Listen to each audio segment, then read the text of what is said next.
Oh, what is up, you guys? My name is BlitzVersion1, and welcome to a new angle, because I'm not dead. Like I say a lot every time I disappear for a very long fucking time. I'm having all kinds of computer issues. I'm having all kinds of fucking troubles with my plumbing and my computer, and like, to catch you guys up before I start the game, we're going back to my Furry Protogen 2, because I'm getting tired of you guys spamming me. I know I'm gonna put more videos out. I'm just really busy.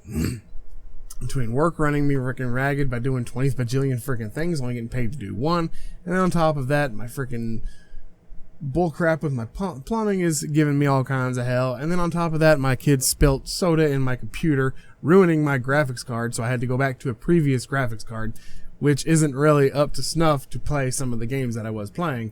Then all of a sudden, my damn adapter broke for my second monitor, and then I had to wait until I got paid again to buy a new cord. That way I could have my two monitor setup so I can still see OBS, Audacity, and everything running as I'm playing the game to make sure shit's actually running properly. And on top of that, I live in fucking Texas, so you guys have got to understand, I'm in a modified walk-in closet as my office. There's no windows anywhere.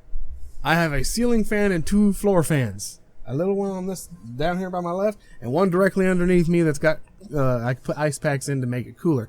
I don't need them at the moment because it's actually fairly cool tonight, which is another reason why I'm recording. Because it gets freaking hot. When I leave work, it's like 107, 108 degrees plus the heat index, which makes it probably 112. It's hot, and I don't really want to close myself in my office, with it being so damn hot, with this computer running and all my lights and everything going. Guys kind of getting a little up to snuff here.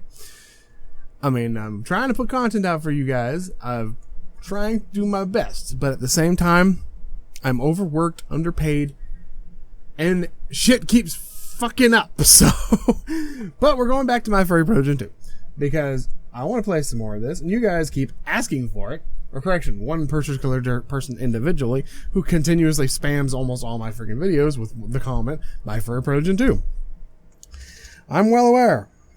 You guys want some more My Furry Protogen 2. I know you guys also want more Changeling Tale.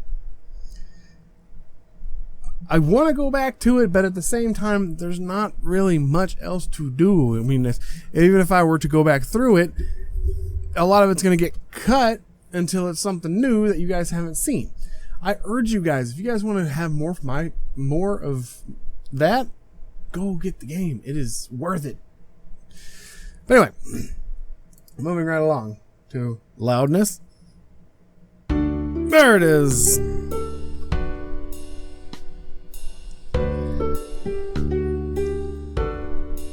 Okay. Last we left off, turn this down a little bit too. There we go, that's about right. Anyway, I spent the next hour at the gym. Oh yeah, he just woke up, a little assy, but Juno's still adorable. I spent the next hour at the gym trying to make the most of the time I had. As soon as I was done, As soon as I was done, I got back to our bedroom. We went straight to the game. Now the VR helmet wasn't something known or frightening to me, but rather it was another miracle.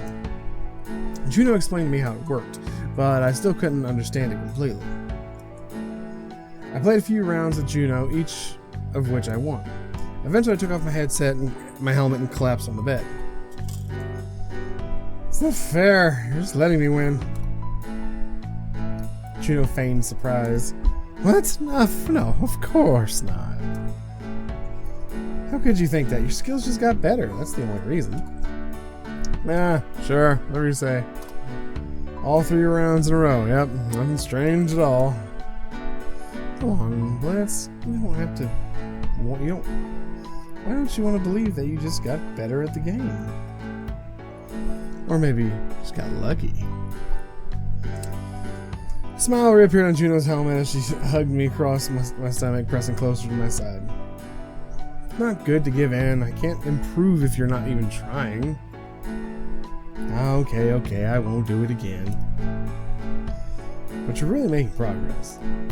Especially considering the fact that your species never invented video games. I mean, I could believe that. Did we really invent video games, or did we just bootleg it from another alien species that none of us really know about? God, at this angle, you could really see my ring light and the fucking glare on my glasses. Like, oh my god, that's freaking nuts. I didn't think a whole difference between looking straight and then looking up. You really see the glare. That's insane. I'm sorry, unfortunately, I need these. If you guys want my Furry Protogen 2, I have to be able to read it, so.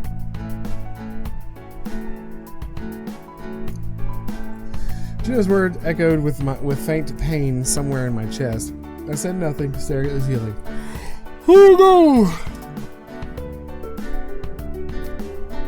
Yes, my species had never invented anything like it, and now they never would. Juno, sensing that she had said something wrong, immediately shrugged awkwardly. I'm sorry, Blitz, I didn't want to upset you. Don't worry, it's okay.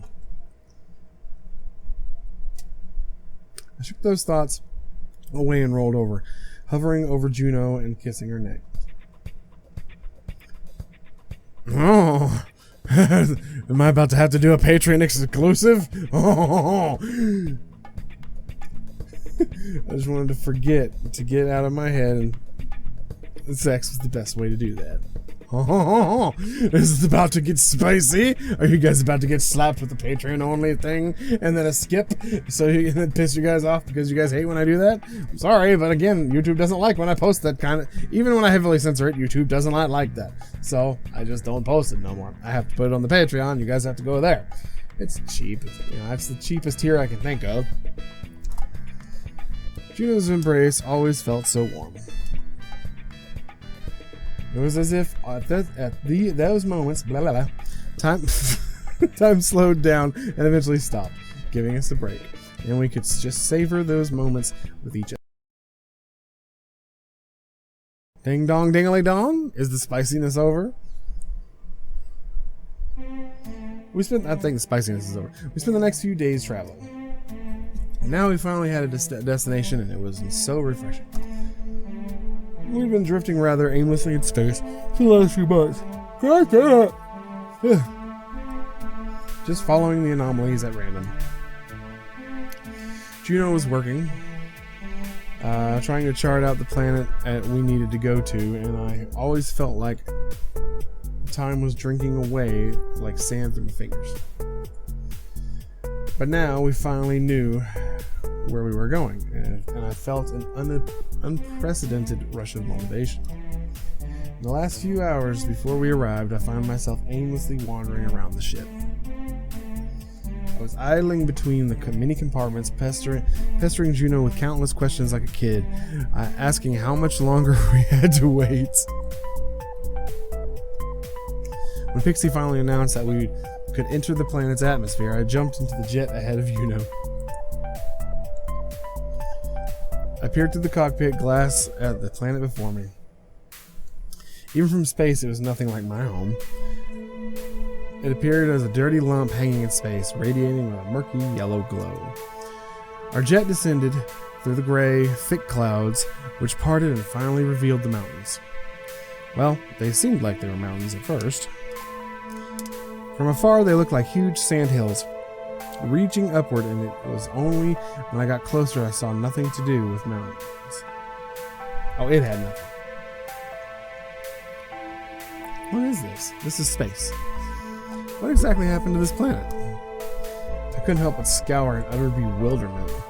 I stared out the window of the jet, trying to understand what I was seeing. Juno carefully landed the ship between two huge mountains, then handed me a protective helmet. Take this. The air here is very toxic for your species. Some kind of disaster happen here too? Another virus? Juno and I stood at the door of the jet. As I stepped onto the planet's surface for the first time, I could smell an unpleasant metallic odor even from the filters of my helmet. I looked around. What had I mistaken for mountains toward upwards now looked like huge piles of metal garbage. Juno also looked around and reported, "Yep, this planet is much worse than I remember." I opened my mouth in surprise. Has it always been like this? How could anyone even live here? Or ever live here? Well, no, not always. It was once inhabited, but the species died long before we were born. They developed rapidly, made many discoveries, even learned to travel through space. Not far, of course, only to the neighboring planet, but it was a big accomplishment either way. Not many species in the universe have managed this. It takes hundreds of years of progress just to leave the surface. And what happened to them? Were they exterminated by something too? A sour grin appeared on Juno's helmet. Unfortunately, it's much more simple than that. They exterminated themselves. Let's go find Xena's workshop. Juno followed somewhere ahead past the mountains of trash. They exterminated themselves. How did they even manage to do that? This is actually a fate many intelligent species find themselves in.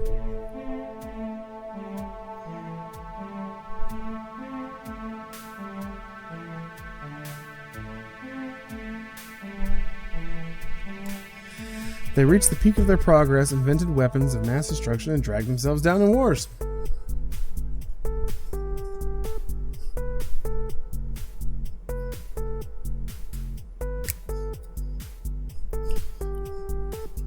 This music is catchy. The last war on this planet wiped out everything. Only a small handful of survivors were left. But after a few centuries, they disappeared. This planet was uninhabited for a long time. But it was so polluted after those wars that the galactic inhabitants started to use it as a dumping ground, a galactic landfill, if you will. What a nightmare. How could someone do this to their own home planet? Why would anyone want to do that? Conflicts are inevitable in any species history. Unless its species possesses a collective mind, intelligent beings will always have different ideas on the same topic. It's just a matter of how extreme this difference is. If they fail to find a way to coexist or filter those ideas, they are fated to experience those conflicts. Sound familiar, people? Sound fucking familiar? Moreover, when their technology progresses reach a certain level, said conflicts can have disastrous consequences. Some species overcome those trials and some don't, like in this planet's case. Would this really happen to my species as well? It was hard for me to imagine such a development as there had been no major wars on my planet except for the odd tribal feud. But even without detailed explanations, it was clear that the war that had happened here was unlike anything I'd known back home. Well, I think it was very unlikely to happen. Based on what I've heard from you, your species' mythology doesn't have much cruelty. So, you were less likely to face something like that. Despite Juno's words, I still couldn't help but shudder. Okay, now I understand why it looks like this. But I don't understand why your sister lives here. Juno laughed. Good question. Like I said, Xena's an engineer. Or Xena, I don't know. Xena or Xena. I'm gonna say Xena because I feel like if I say Xena too many times, I'm gonna get flagged for copyright for talking about Xena. She settled here to test her inventions, and then she started making a good living on melting down scrap. Besides, it's pretty secluded and just as Xena needs. I'd never agree to live in a place like this. Just hope you won't have to. Let's meet Xena now. I hurried after Juno. We were approaching a small building at the foot of a garbage mountain. Though I was still a little confused after the story Juno had told me, those thoughts quickly gave way to new ones. The whole story made me think about my planet, and I realized again that I never got to introduce Juno to my parents. The same thoughts that manifested in my dreams were slowly penetrating my mind again. It was still an open hole in my heart. All I could do was imagine how my parents would react if I brought an alien woman home as my lover. I wanted to believe that my parents would react positively, support us, and love Juno once they got to know her better, but I couldn't know for sure. And now I had to meet Juno's little sister. Even though they were related by blood, or weren't related by blood, since they had been created artificially, Juno still regarded her as family. And in fact, our meeting was my introduction to her family. I was nervous as I approached Xena's house with Juno. Stupid thoughts continued popping up in my head. What if Xena didn't like me? I was a different species from a not-so-advanced planet. Of course, I knew Juno wouldn't leave me if Xena didn't approve of our relationship, but I still didn't want to cause conflict between them. I just hoped I could have a good first impression on her. We approached a large building that stood near a mountain of metal scrap. I had never seen anything like it. There were no metal buildings on my planet, so I started in awe, stared in awe at the structure. I still can't read. Juno came to the entrance and opened the door, letting me in. It was a spacious room that had a strong smell of metal. Ugh. There were various devices scattered around, most of which I didn't recognize. Metal parts were also lying around in different places. In the middle of the room stood a Juno-like girl holding an instrument with which was sawing or drilling something with utmost focus.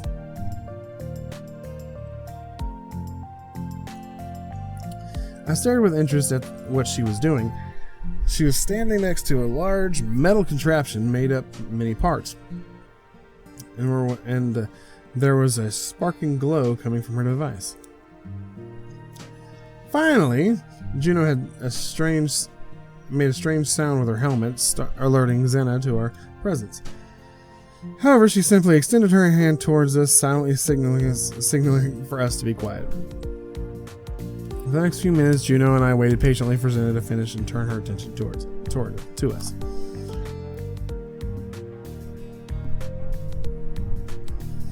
All the while, I looked around curiously, noting new things that I had never seen before. I wanted to ask Juno everything, but what is this? What it was? What was Xena doing? What kind of thing is she fixing? God, my nose itches. But I didn't make a sound, waiting for the unpleasant loud noise to finally subside. I don't like doing visual novels. It makes me yawn constantly.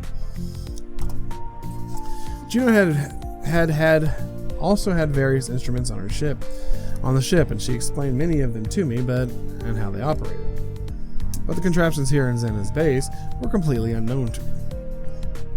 Finally, the noise abruptly died down, and the whistling of the wind and the creaking of the metal outside settled back into our ears.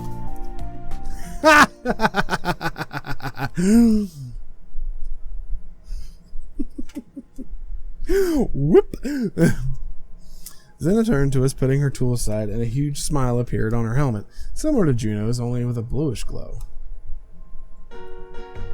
Juno!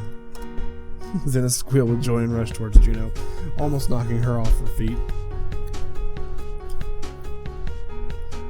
They're about the same size. She clung to Juno with a tight hug, almost bumping helmets with her. Juno hugged her back. A smile appeared on her helmet as well. When they stood side by side, I was able to compare them. Though they looked alike, their differences were immediately apparent. Xena was taller than Juno, and her hair was silver and much longer. Is she taller?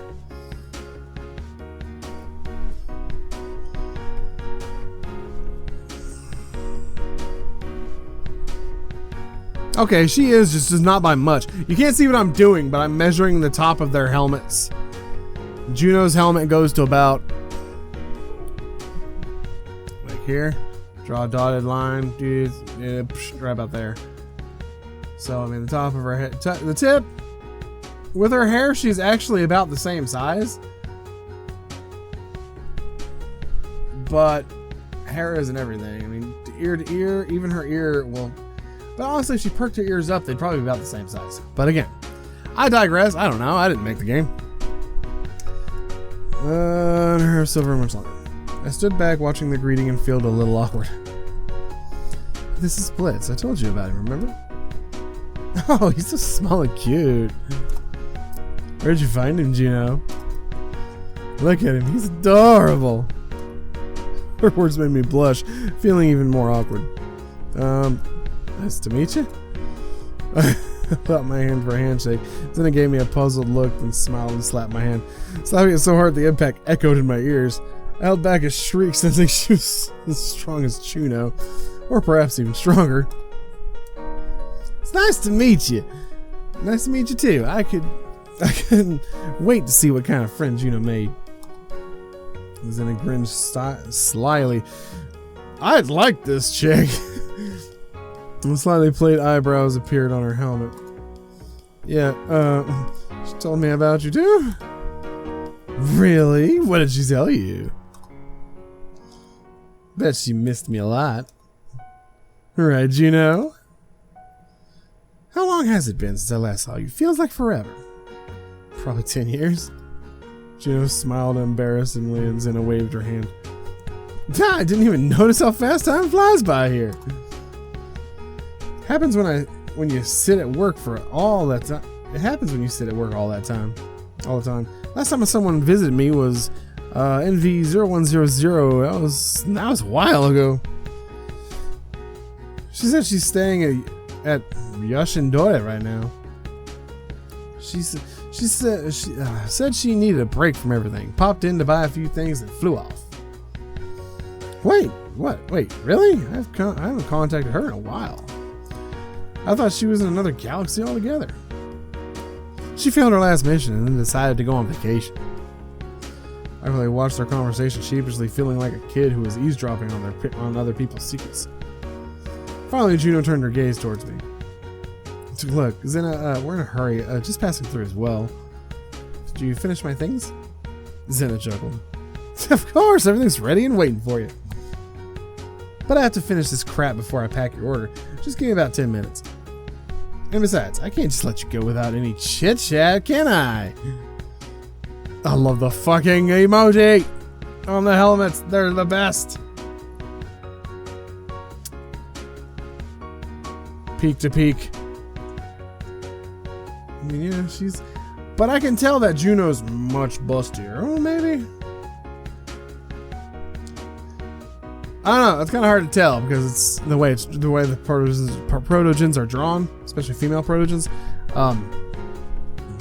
It's kind of hard. It's always kind of hard to tell. Why don't you go to the break room and I'll join you later? I decided to jump in on the conversation. Thanks, but really, but we're really in a bit of a hurry. I don't want to hear it. Come on, I'll show you the way. Xena didn't even listen. Stepping forward confidently. It's okay, Blitz. We have some time. I just sighed heavily and as we followed Xena. This is the break room. Break room turned out to be a place made entirely of metal. Slot machines the kind that Juno had told me about, a bar counter, metal furniture, even a metal carpet lying on the metal floor, and screwed it to it with nuts. I look around puzzled, sitting down on the hard, cold couch. Juno sat down next to me. Would you like something to drink? A snack? I had some excellent firewater delivered a couple days ago. I looked at Juno and leaned over and muttered, What is firewater? Juno smiled at Xena. No thanks, we'll take something, something not that strong. Actually, we don't have time to drink, Xena. We'd love to stay with you longer, but Xena immediately brightened. And just stay! Believe me, there's room for everyone. I'm the only one on this planet. I'm sorry, but we really can't. We have to hurry. Sad expression appeared on Xena's helmet for a couple moments, but she quickly erased it, replacing it with a familiar smile. Maybe just some tea then. Juno, you want the usual, right? Yes, thank you, Xena. Xena quickly went to the bar and got us each a drink. She brought me a strange blue-colored tea and Juno a glass of some fizzy drink I didn't recognize. What is it? Pointed the glass in Juno's hand. It was a deliciously sweet drink from one planet. I can't remember what it's called, but it's It's kind of a fizzy syrup. It's soda. I said it right as it popped up. It was delivered just a couple days ago. I think they call it soda. Soda? Sorry. You want to try it? I nodded. Juno handed me the glass. I took a small sip through a special drinking hole in my helmet, immediately feeling a small bubbles fizzle in my mouth. Wow. It's like alcohol, but sweetened with no burn. I got a whole case of these. If you want, I can order you a pack before you leave. Maybe you'd like a snack? I got something there. No, thank you, Xena. I look at Xena curiously. Where do you get all this stuff from? I get everything delivered from neighboring planets once a month. Would you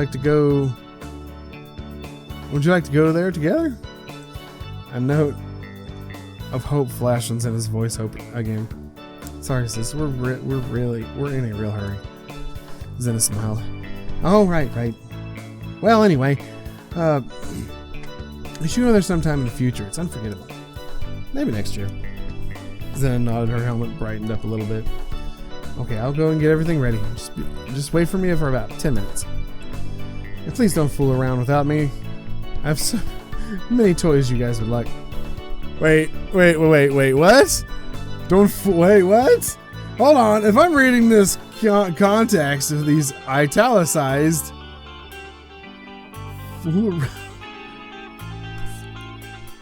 Xena giggled again and winked at us, making my face flush again, and Juno smiled awkwardly. Xena turned and walked away, hiding in the building. Her comment rattled around in my head. Did you...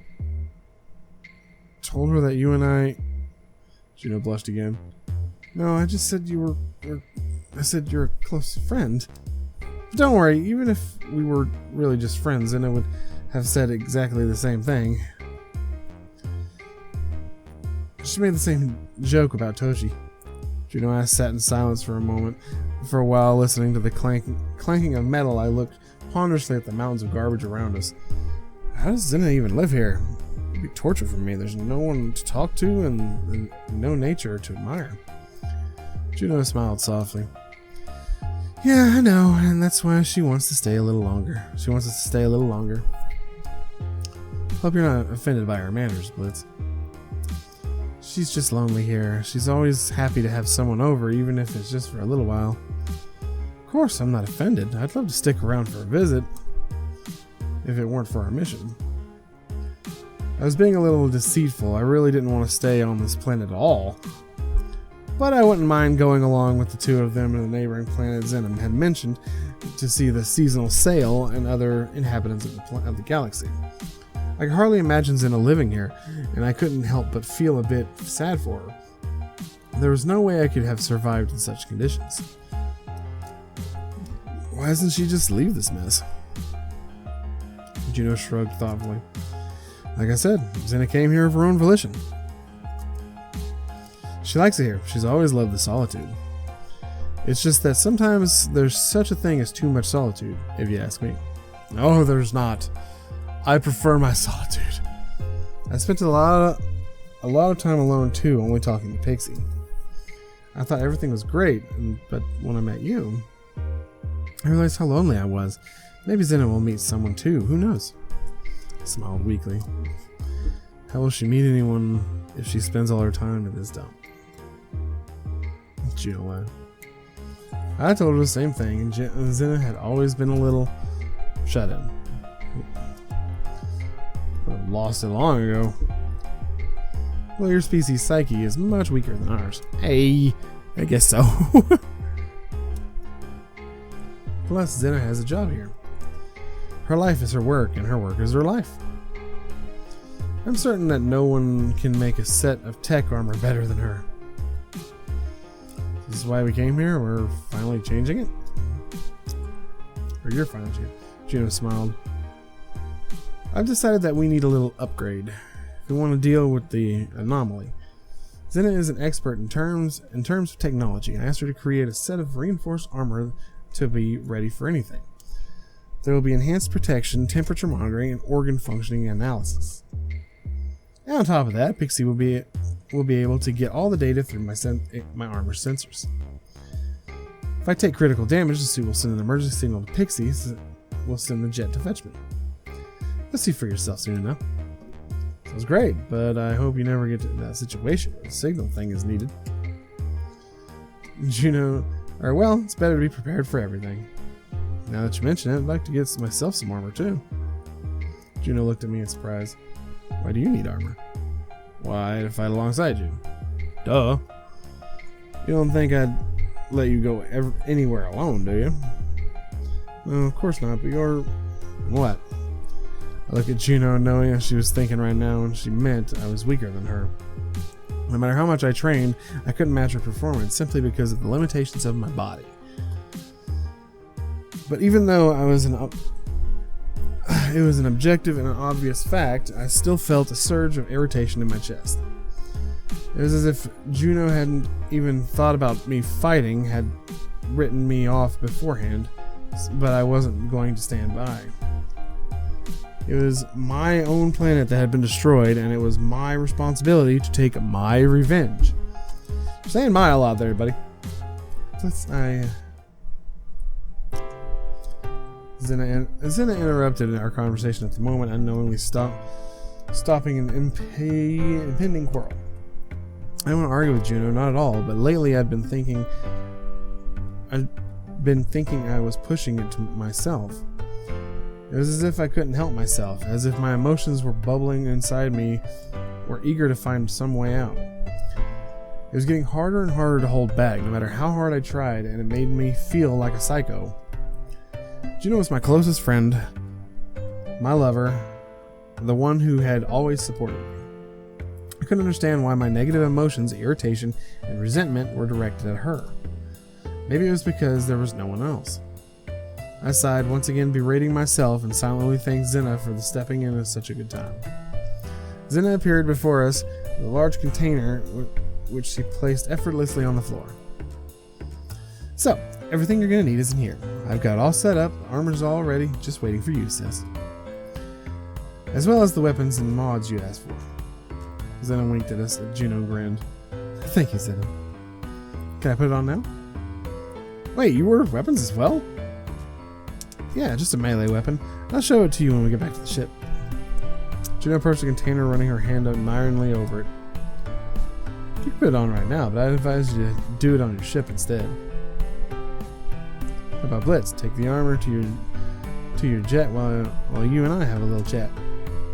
Juno raised an eyebrow at Xena. Chat? About what? Xena rubbed the back of her neck in embarrassment. Well, is something wrong? I looked at Xena puzzled. Xena shook her head immediately. No, just girls talk. I wanted to talk to Juno about some of our sibling things.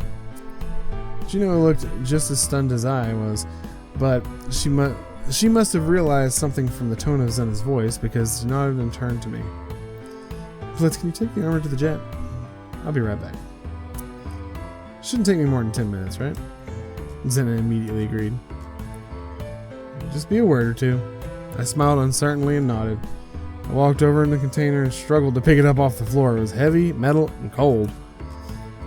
Xena saw this and said, "He's so cute, just look at him." My face turned red because I was embarrassed and because this box was heavy as hell. It's finally nice to meet you, Xena. You too, sweetie. Come and visit me as soon as you are done with your mission. And please be gentle with my sister. Xena winked at me. I took one last look at her and Juno and headed for the ship, dragging the container with much difficulty. Once inside, I dropped the box and sat on the floor. I didn't know what Xena and Juno had decided to gossip about, and that made me a little uneasy. What if Xena knew some information about the anomaly but didn't want to say? What if she didn't like me and didn't want to say it openly? A variety of thoughts began to swirl in my head. I was not satisfied with either scenario, but it only made me more anxious. I looked at my watch, counting every minute. I wanted to get to the ship as soon as possible and continue our journey. My gaze fell on the container with armor. I felt a pang of contradictory envy. Sure, I was glad Juno had better prepared for a fight, but at the same time, I was offended that she hadn't thought to order armor for me as well. It was as if she also thought I was weak and incapable of anything, just like everyone else who had surrounded me before. All my life, the people around me had done nothing but take care of me. And now, when I was ready to fight, when I finally knew what I wanted, they were trying to push me aside again. To top it all off, it was done by the person who I loved and my closest friend. The one I trusted and loved so much. I sighed and tried to shake the thoughts away. I wanted to get back on board the ship, go to the gym, and clear the nonsense cluttering my mind. The view from the jet's window did nothing to improve my mood. This planet seemed to be synonymous with the word dreary and boring. The low grayish-yellow clouds did not add to the charm at all.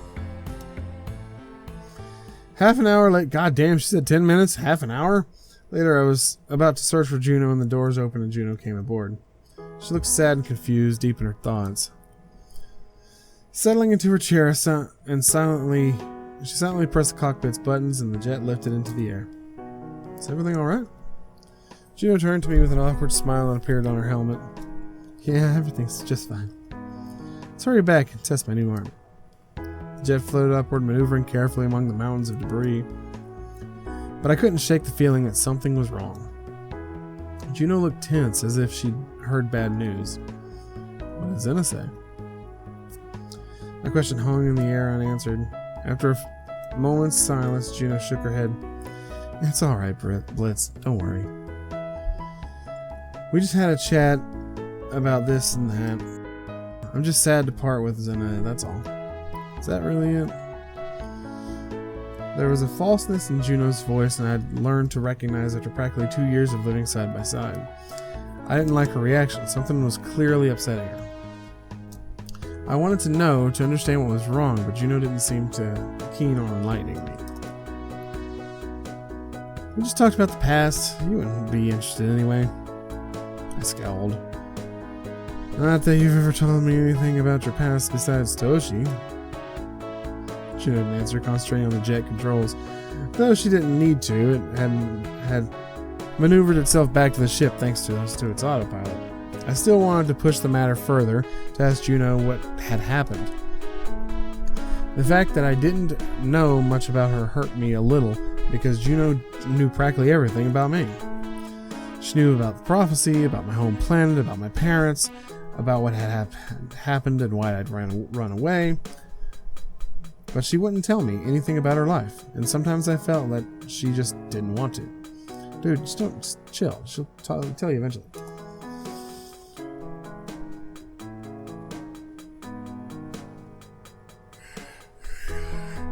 I didn't want to think about the possibility of her not trusting me enough to share that kind of thing, but the thought kept popping into my head. Every time we came up on the topic in our discussions, Juno would just cut it off and say it wouldn't be interesting. Or I wouldn't be interested. She said her life was long and boring and I wouldn't hear anything exciting anyway. But Juno was from another planet, a different species, so how could I not be interested in what was happening there? Even though it was something trivial and simple for her, it felt like a whole different world to me. She'd explored planets herself, showing admiration and interest in learning about our way of life and traditions. However, she seemed unwilling to reciprocate and share anything about herself. But even so, I didn't push the topic forward. I just turned away from the window, watching the planets shrink away below. When our jet docked with the ship, Juno effortlessly picked up the container and headed for the docking bay, still deep in her thoughts. I had no choice but to follow her. Juno, you can talk to me if something's wrong, right? Juno turned to me with a soft smile appearing on her helmet. I know, Blitz, and you can talk to me about it too if something's bothering you. We nodded at each other in silence, neither one of us actually saying what we actually thought. You two are just dumb. freaking dust everywhere. I got dust. Juno and I spent the next day on our way to our first target, a planet that she had found through her analysis, and on which we hoped to find some answers. Sorry, I gotta sometimes do that to reset my brain.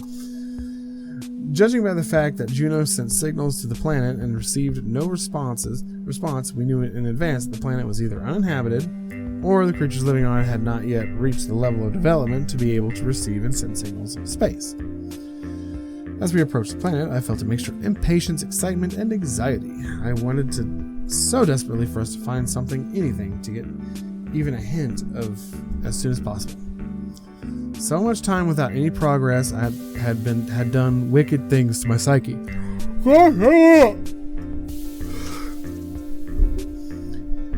the only two things that could distract me were spending time with Juno and training. I spent most of my free time in the gym, and the rest of which I spent sleeping, showering, eating, playing games, and having fun with Juno. Yeah, that was an interesting way of just saying sex. Juno grumbled every now and then that too much training wasn't good for me, but I had thought otherwise. My body was getting stronger, and I could feel my muscles growing and hardening, and that gave me the motivation to push further. Once again exhausted in the front of the punching bag in the gym, I sat on the floor, wiping the sweat from my face. I couldn't help Juno in the lab, nor could I find the anomaly by myself, but I could at least do my best to protect not only myself, but also her in case of any danger. But with Juno's abilities and her new armor, I doubt she'd even need that help. I exhaled and stared at the ceiling, trying once again to push away my gloomy mood. At that moment, the bay doors opened and Juno entered the gym. My eyes found her immediately, and I saw with surprise and undisguised admiration that she was wearing the new armor Xena had created for her. The armor looked much sturdier and heavier than the previous set. The hard black plates protecting Juno's breasts and thighs are illuminated with a warm yellow hue. Wow, that looks impressive. Yeah, I love it too. It's so comfortable and lightweight. It's like it's not there at all. Xena's a genius, just like I said. A smile appeared on Juno's helmet, and she ran her hands over the plates, enjoying their smoothness and comfort.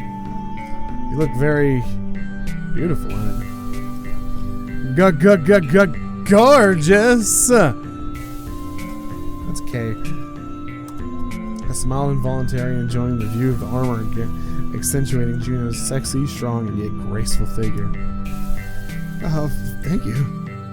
Juno's helmet reflected embarrassment. By the way, we're approaching the planet. So you can shower and pack. In an hour, we should be able to touch down. I nodded and hurried to take a shower and get dressed. And on that note, I'm actually going to end this episode here, mainly because I'm getting close on the hour mark, and I want to try and record at least one, maybe two more things before I call it a night and start the editing process of all the other stuff. That's going to do it for this episode of My Furry Protogen 2. Thank you guys so much for watching. If you enjoyed, hit that thumbs up button, and if you're new to the channel, hit that subscription button and notification bell to be informed every time I upload or stream. Try and upload every single day, but at the same time, like I've said, it is dead heat of summer. I live in Texas, so you guys have got to realize that it is hot. I'm melting. And sitting in this unventilated room with padding, ring light, computer monitors, and a computer, and all this other crap underneath me radiates heat as I talk all the time while I'm doing these things, especially visual novel-based video games like My Furry Protogen 2 and Changeling Tale. It gets hot in here. Anyway, that's gonna do it for this episode. Thank you guys so much for watching. I'm gonna stop griping and move on to the next one. Thank you guys so much for watching, and as always, I'll see you in the next one. Hey, and peace. Watch out.